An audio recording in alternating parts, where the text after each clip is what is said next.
If God inspired the Bible without error, why hadn't he preserved the Bible without error? We cannot know whether the Gospels have been preserved accurately through the ages, and I'm going to try and illustrate with you by explaining how it worked. Take the Gospel of Mark.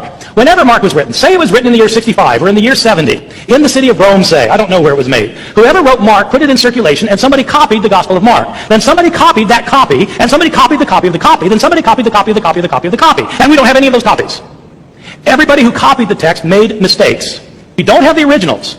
We have copies made centuries later. These copies that were made centuries later contain numerous mistakes, thousands of mistakes, tens of thousands of mistakes, hundreds of thousands of mistakes. The Gospels of the New Testament don't claim to be written by eyewitnesses, and in fact they were not written by eyewitnesses.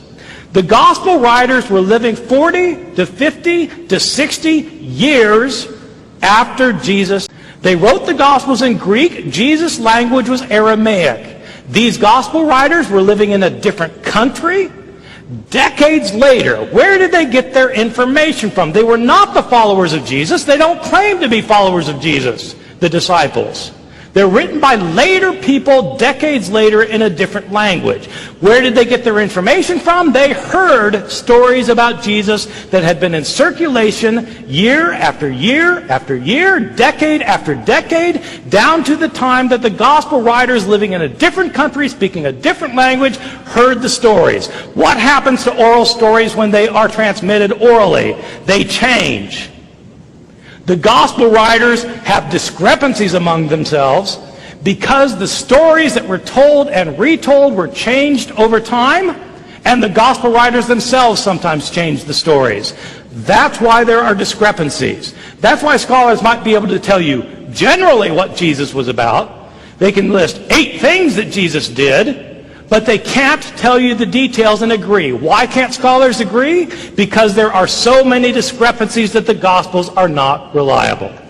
These Gospel writers were not the disciples of Jesus. These Gospel writers are writing in highly literate Greek. These are highly educated Greek-speaking Christians living decades later. Most people don't realize this, but Jesus is never mentioned in any Greek or Roman non-Christian source until 80 years after his death. They've heard stories about Jesus that they write down. The stories have been in circulation year after year after year after year by word of mouth. Jesus is not mentioned by a single Greek or Roman historian, religion scholar, politician, philosopher, or poet. His name never occurs in a single inscription, and it is never found in a single piece of private correspondence. Zero, zip, references. The Gospels are full of discrepancies, they're full of contradictions, they're full of false historical information. They may be valuable to you as a Christian believer, but historians have to pick and choose. The reason they have to pick and choose is because there's so much historically false information in the Gospels.